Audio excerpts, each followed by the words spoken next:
Bismillahirrahmanirrahim. Assalamualaikum warahmatullahi wabarakatuh. Tanggal 12 Oktober, sekitar sebulan yang lalu lebih kurang, ada yang mau WA saya Eka anak Wak Ramah, Jalan Cokro Gang Timah. Terus saya bilang ya waalaikumsalam,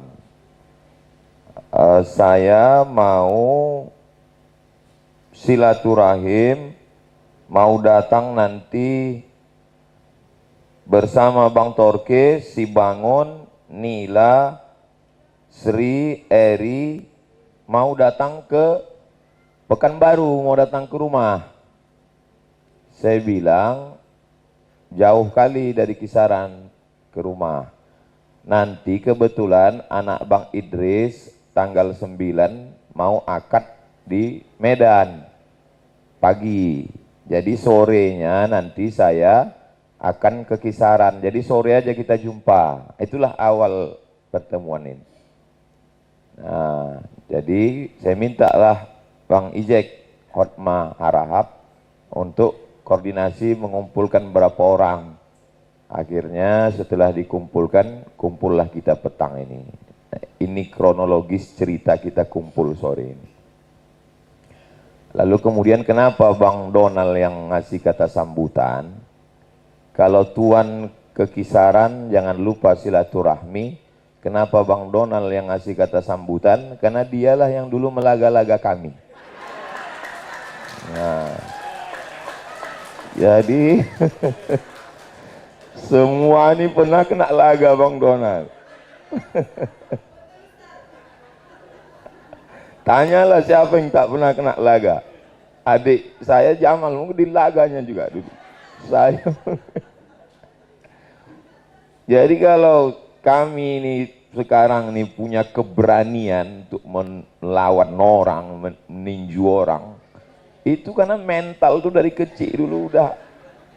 Dulu atau asal sore di lapangan, apa nama lapangan depan Gang Timah tuh Bang? Hah? Bukan apa, Gudang Siat. Nah, sore-sore kan di situ. Nah, Gudang Siat. Nah, itu dipanggil Bang Donald sini. Mat, tumbuk katanya. Apa? Tumbuk muka orang. Saya lama saya temenung, kenapa orang yang kutumbuk itu tidak ada yang melawan. Dulu kusangka aku yang hebat. Setelah sekarang baru kupikir rupanya mana orang itu melawan. Jadi aku itu adik Donald. Jadi orang itu tidak melawan aku karena aku di backup Bang Donald. Maka orang itu tak melawan. Jadi hari ini kalau kita pejamkanlah mata kita. Sekarang kalau kita ke situ udah tak terbayang lagi karena berubah bentuknya. Kalau kita pejamkan mata kita di depan Gudang Siat itu lapangan, habis itu nyebrang jalan masuk Gang Timah, sebelah kanan rumah warung pertama rumah rumah Bu Anum. Ya kan? Nah, rumah Bu Anum. Hadir Bu Anum. Mudah-mudahan sehat Bu Anum, panjang umur. Anaknya perempuan 2. Yang pertama Gita, adiknya Emma. Gita sudah meninggal, nanti kita doa bersama akhir nanti. Adiknya Emma. Jadi dulu sebelah kanan tuh dua-dua tuh. Anak Bu Anum 2, anak Pak Kahar 2, kami 2. 2 perempuan, 2 laki-laki, 2 laki-laki. Habis itu Pak Kahar, Bu Ani. Anaknya 2, Budi, habis itu Sahrial. Budi ini besar tinggi, Sahrial ini kecil. Kata Sahrial, untuk apa kecil-kecil cabai rawit, besar-besar tombongan, katanya udah bertinju orang. Si Budi ini tak melawan, dari kecil tak melawan, ditinju, ditumbuk Sahrial. Habis itu kami, rumah Wak Penjahitan. Yang pertama Bang Posma, hadir Bang Posma. Adik Bang Posma, Bang Donald, habis itu Bang Tumpal, habis itu Bang Natal. Bang Natal ini berotot tegap, selalu bergantung di restock. Habis itu si kakak, habis itu Kak Vivi hadir. Oh, berubah muka Kak Vivi sekarang. Habis itu yang kecil-kecil si Timbul.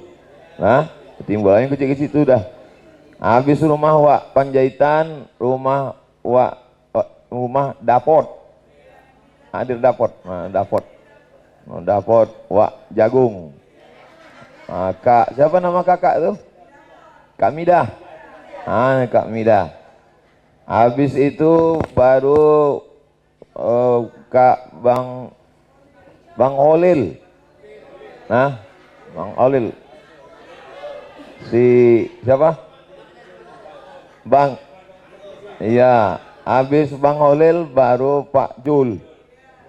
Pak Jul ini rokoknya Panamas. Ya, asal balik kantor agraria menggendong anak perempuan, tak berbaju.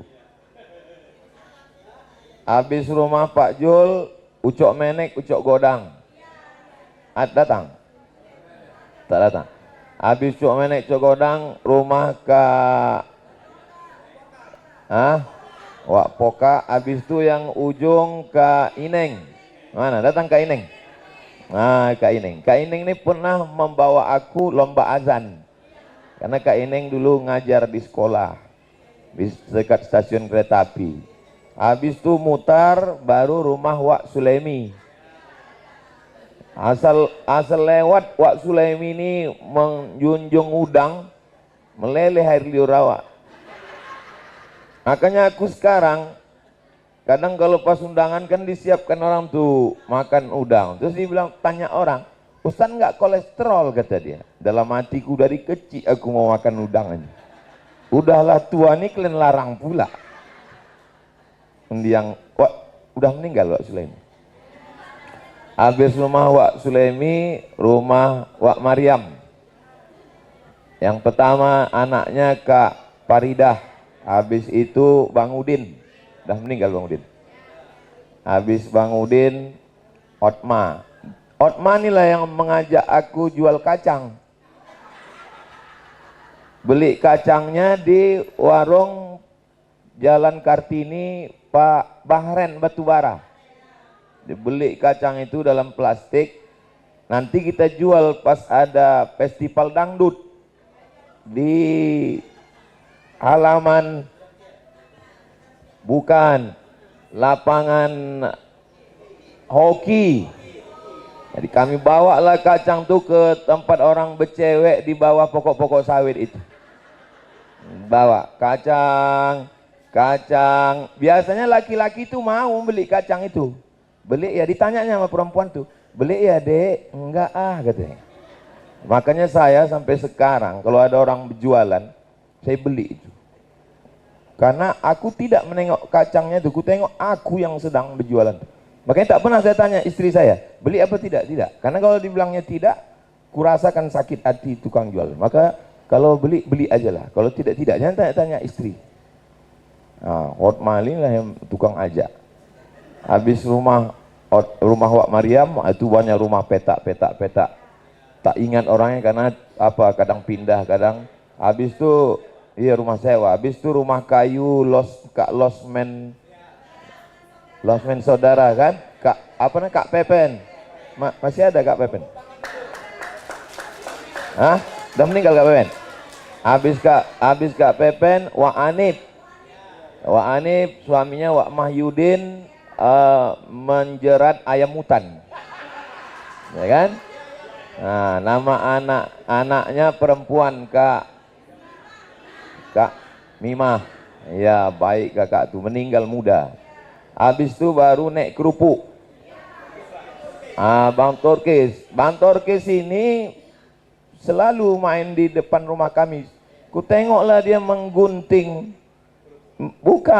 menggunting gambar cewek, ditempelkan gambar dia. Pakai lem, pakai karton. Itulah kerja orang zaman sekarang, mengedit foto itu. Jadi udah zaman dulu. Tanya gambar siapa nih bang? Gambar cewek gitu Bang Turkis. Bang Turkis ini konco sama Bang Muslim.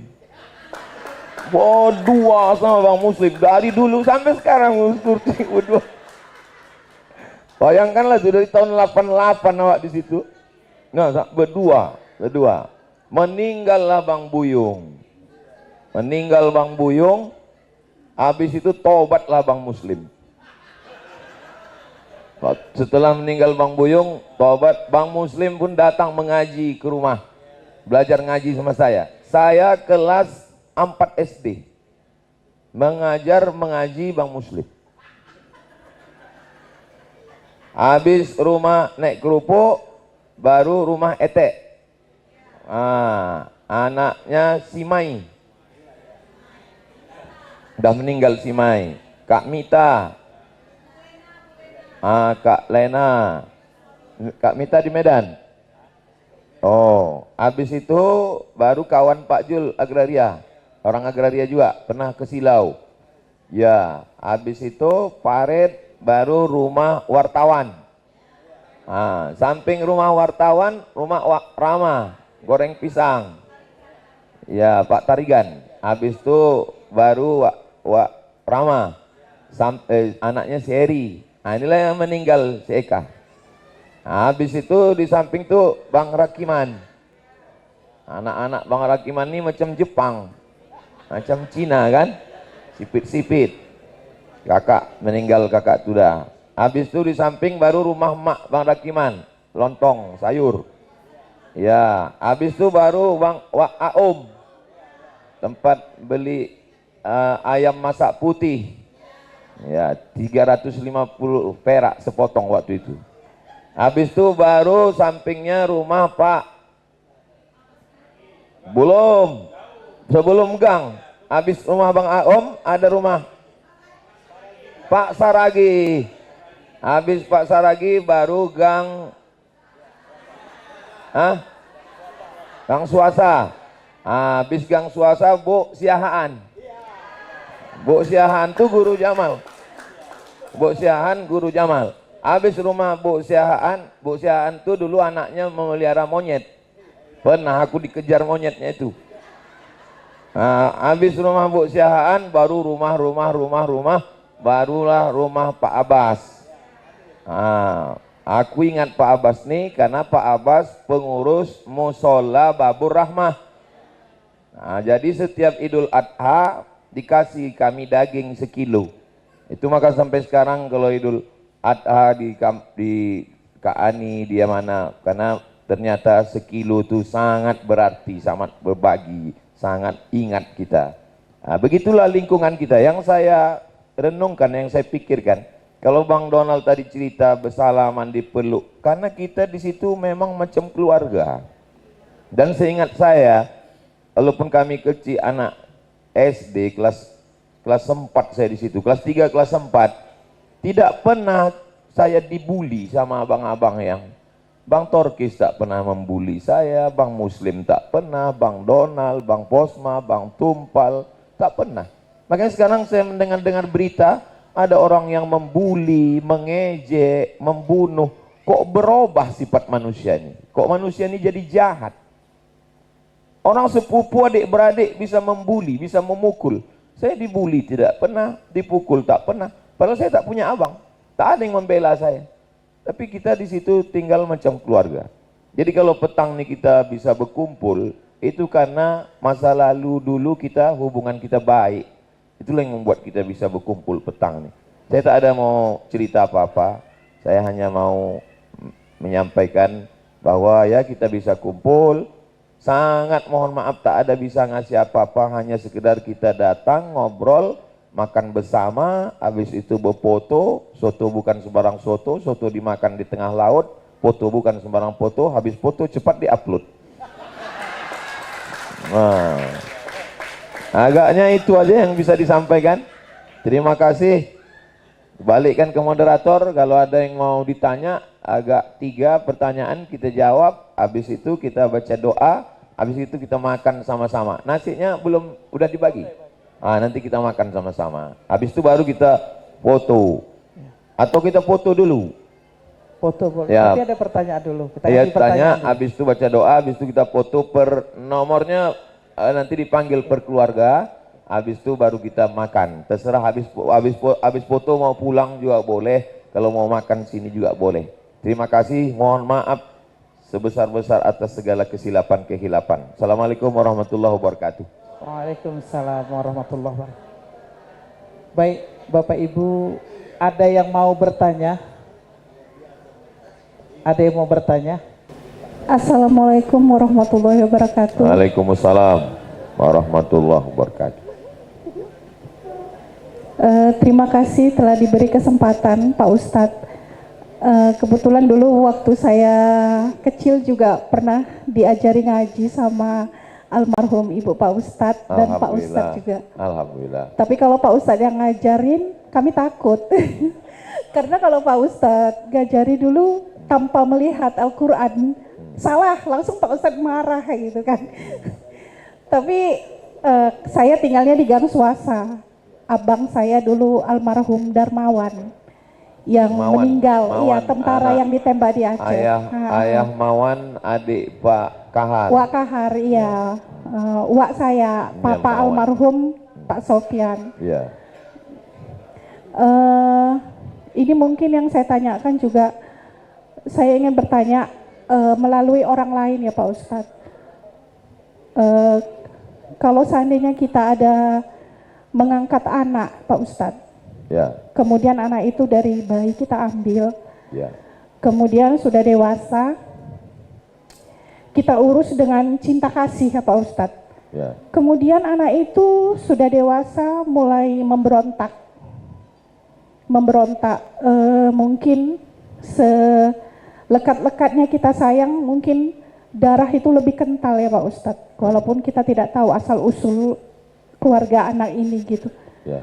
Tapi kan kita sudah ajari dia dari bayi, maaf cakapnya, darah yang mengalir yang kita kasih itu kan rezeki halal semua Pak Ustadz. Ya. Tapi begitu kasih sayang yang kita kasih, agama yang kita kasih, walaupun sampai sholatnya juga bagus gitu, tapi sifat pemberontak melawan itu selalu muncul gitu.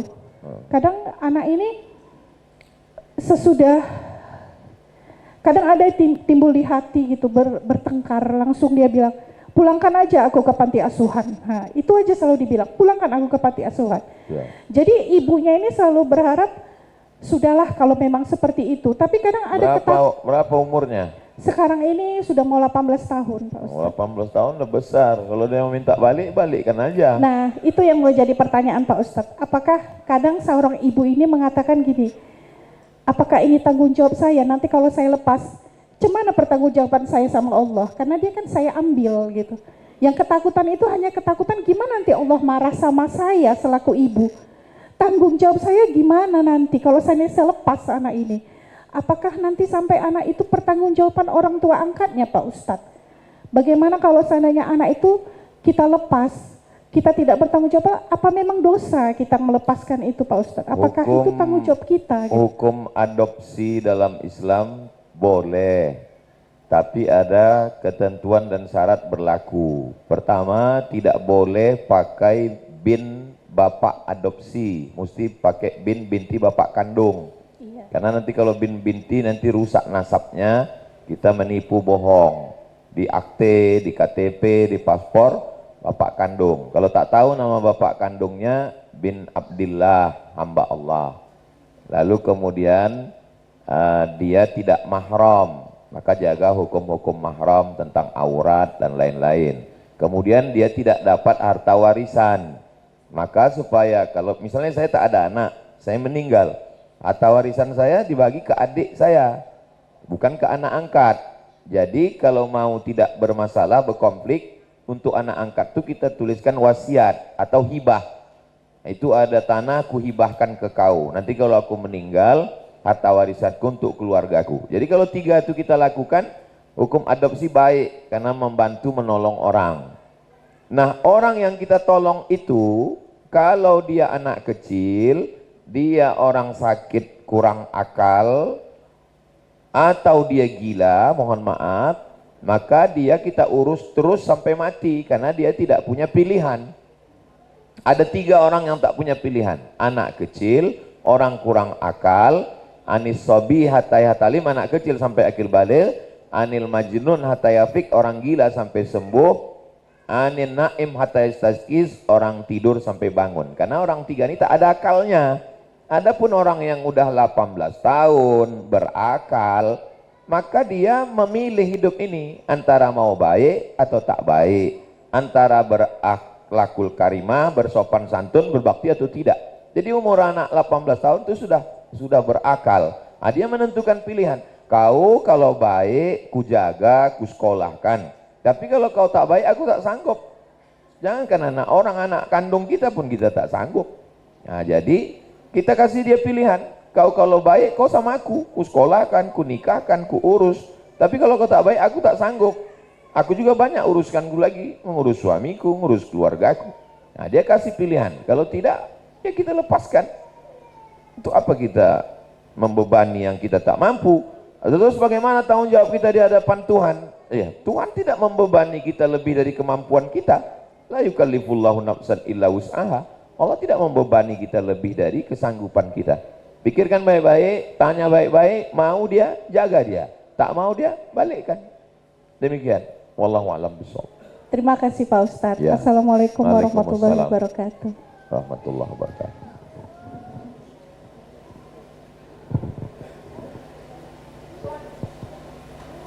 Mau bertanya juga.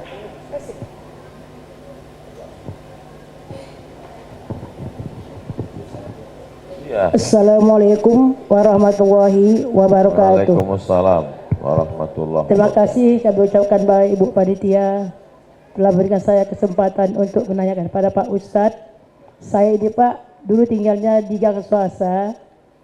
Waktu Bapak masih kecil, kami kan selaku IMI Babu Rahmah, sering Bapak kami ajukan kalau ada pertandingan azan atau nanti ada ceramah agama.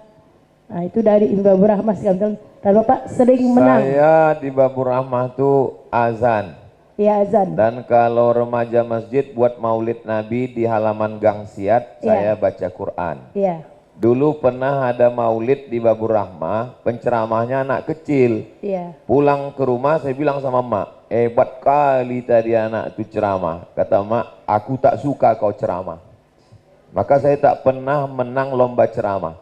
Saya hanya menang lomba Ya, azan, ajannya, lomba ngaji. Karena mak tak Ya. suka ceramah. Yang dua itu, Pak. Tadi aku tak suka kau ceramah. Maka sesudah saya ceramah pun, waktu saya bawa dia ramai orang, ditanyanya saya, kau pakai jin atau apa ini? Nah itu. Ya, terus Kak. Ada yang saya tanyakan Pak, ada dua hal yang saya tanyakan. Pertama, apakah anak angkat itu berhak mendapat warisan setelah meninggal orang tuanya, orang tua angkatnya? Yang kedua, kalau dia memelihara kucing, kucing itu meninggal atau mati, tidak ditanam atau dibuang saja, apa hukumnya? Itu saja Pak, makasih, sekian. Kalau kita meninggal, yang dapat warisan yang pertama emak kita kalau masih hidup, ayah, habis itu anak kandung, laki-laki 2 kali bagian perempuan, suami kalau ada anak dapat 1/4, kalau tak ada anak dapat setengah, istri kalau ada anak dapat 1/8, kalau tak ada anak dapat 1/4. Nah, itu sudah dibagi. Cucu tak dapat kalau ada anak. Kalau tak ada anak, yang dapat warisan saudara kandung. Nah, begitulah seterusnya. Anak tak ada, saudara kandung pun tak ada. Anak dari saudara. Nah, gitu. Anak angkat tak dapat. Jadi untuk menyelamatkan anak angkat yang kita jaga, dijaganya pula kita, sayang kita sama dia, maka kita kasih hibah namanya.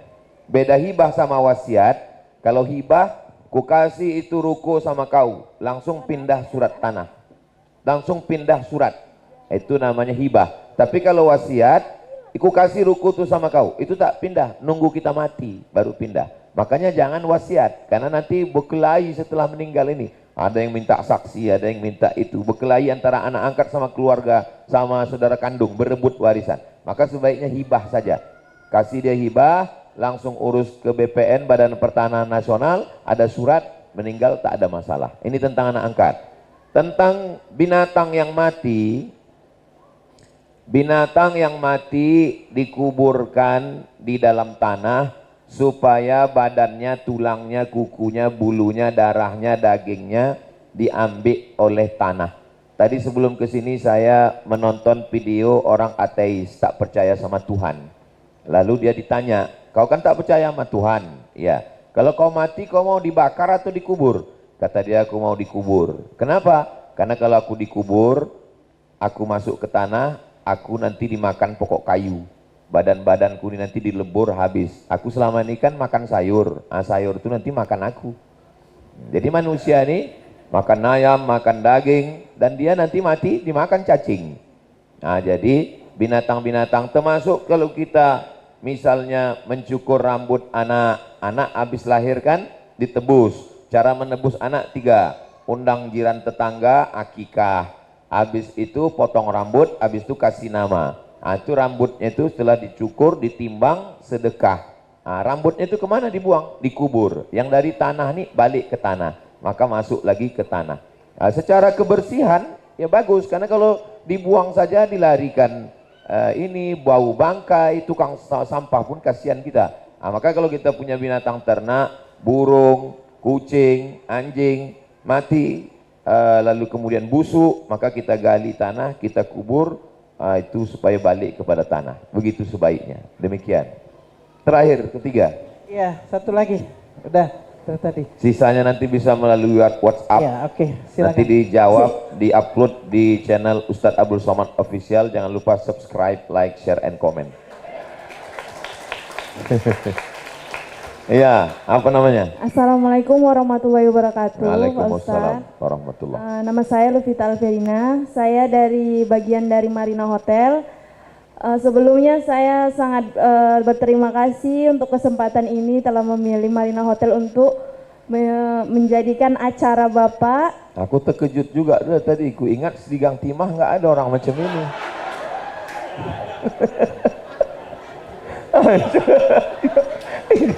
Ya, terus. Saya selaku perwakilan dari Hotel Marina sangat mengucapkan terima kasih untuk Bapak Ustadz Abdul Somad dan ibu-ibu dan bapak-bapak sekalian telah menjadikan Hotel Marina sebagai tempat berkumpul. Terima kasih Pak Ustadz. Ya. Ini sedikit pertanyaan dari kebanyakan anak muda ya Pak Ustadz. Kami pun muda juga lagi.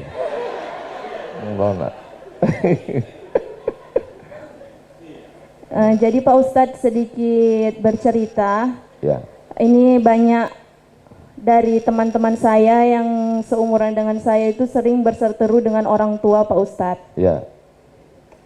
Jadi Pak Ustadz, apakah ada hukum dari, kan biasanya Pak Ustadz kalau orang tua marah gitu kan Pak Ustadz, membilangkan anak itu anak durhaka gitu kan Pak Ustadz. Ya. Apakah ada hukumnya orang tua yang selalu membilang anaknya itu anak durhaka Pak Ustadz? Terkadang masalah yang terjadi di persetujuan itu Pak Ustadz tidak 100% dari anak Pak Ustadz. Ya.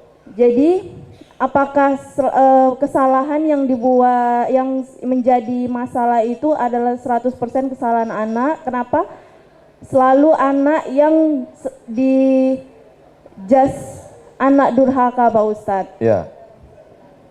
Paham. Udah. Ya, terima kasih Pak Ustadz. Ada orang mengadukan anaknya kepada Khalifah Umar bin Khattab. Wahai Umar bin Khattab, anakku ini durhaka, tolong hukum dia. Kata Umar bin Khattab ini orangnya bijaksana, dia tak langsung hukum, ditanyanya dulu. Kau anak durhaka, ada yang mau kau sampaikan? Anak ini bertanya, kami ini sebagai anak ini ada enggak hak kami sebagai anak? Kata Umar, ada. Apa hak kami sebagai anak? 3. Pertama, kasih emak yang baik. Jadi kalau kita nikah, itu bukan sekedar dia jadi istri kita, tapi dia menjadi ibu yang baik. Yang kedua, kasih nama yang baik. Yang ketiga, kasih makan yang baik. Kata anak ini, aku tiga-tiganya tak dapat. emakku perempuan tak baik. Nama aku pun tak baik. Dikasih ayahnya nama dia Khamfas. Khamfas itu kumbang. Yang ketiga, makanku pun tak baik. Aku dikasihnya makan yang tak halal. Lalu apa kata Umar bin Khattab kepada bapaknya tadi? Laqad aqaqtahu qabla an ya'uqqa alaik.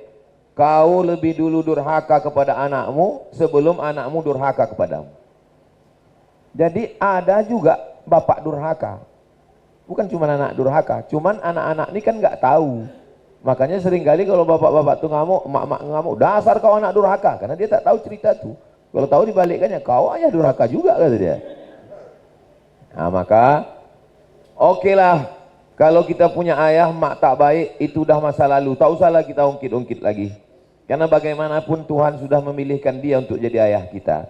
Dari sekian banyak rahim perut, kenapa perut dia yang ditumpangkan Allah kita 9 bulan 10 hari di situ? Masalah dia tak baik, masalah dia tak betul, kita serahkan aja sama Tuhan. Yang penting kita baik.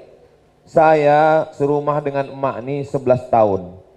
Saya balik kuliah 2008. Dia meninggal 2019. Bu Anum dengan Emma sampai ke rumah. Kecil rumah tuh, ini kamar emak, ini kamar saya. 11 tahun. Kunci kita sama emak ini 3 aja, tak usah banyak-banyak. Kunci kalau serumah, kalau ada yang kebetulan diantara adik-adik, kemanaan saudara-saudara kami yang kebetulan kalian serumah sama emak, kunci sama emak ini 3 aja. Pertama, diam. Yang kedua, diam. Yang ketiga, diam. Aman insya Allah. Asal kalian pegang jurus yang 3 nih. Saya ditanya orang, apalah amal kau Abdul Somad? Aku tak ada amalku, tak ada amalku apa-apa. Aku zikirku tak banyak, baca Quranku tak banyak. Aku bukan orang baik. Aku tidak orang baik-baik, betul. Tapi kurasa aku menjaga mak ni 11 tahun. Apa dia minta aku kasih. Kakak mak ni masih hidup, 10 dia adik-beradik. Kakak mak saya ni, mak Kak Ani, masih hidup di Janpang Mapolen. Kata kakak mak nih, emak kau dulu punya pound. Pound itu pound sterling yang jadi emas. Mak kau dulu punya pound. Karena mendiang ayahku susah, dijualnya pound itu. Mungkin ingin dia punya pound itu balik. Pergilah saya ke toko Cina. Saya tanya, koh ada pound? Ada. Coba aku tengok pound, tunjukkannya lah pound. Berapa harga pound nih? Hanya 27 juta lah.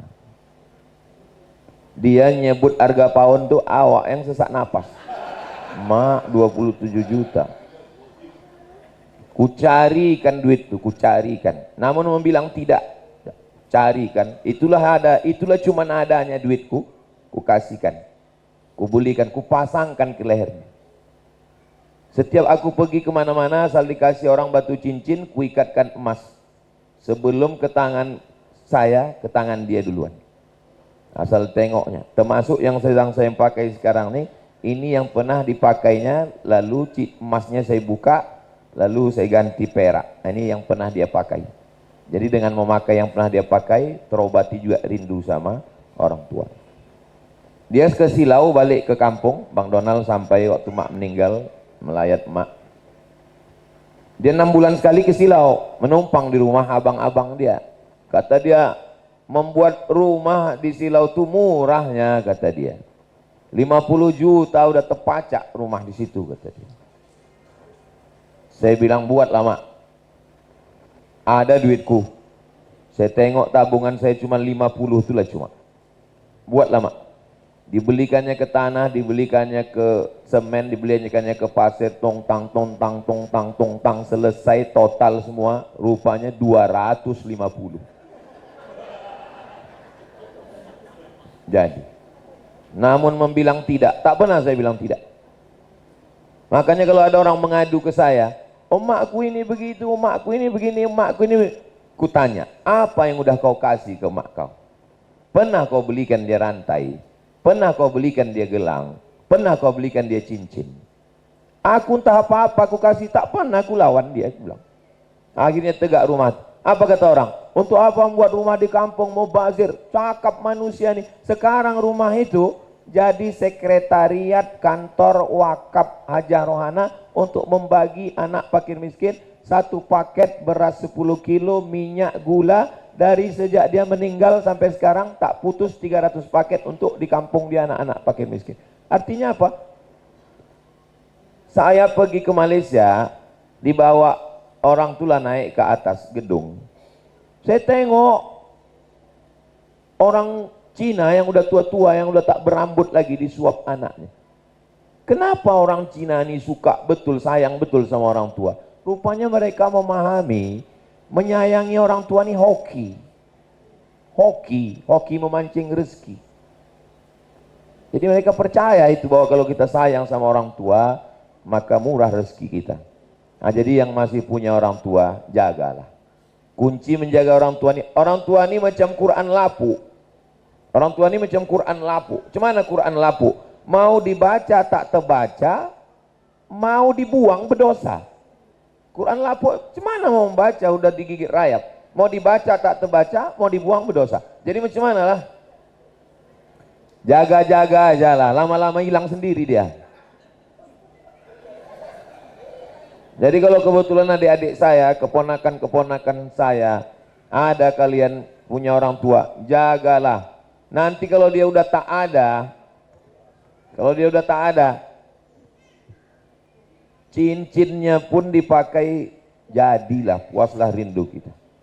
Nah, jadi yang masih punya orang tua, mudah-mudahan berkah hidup kalian.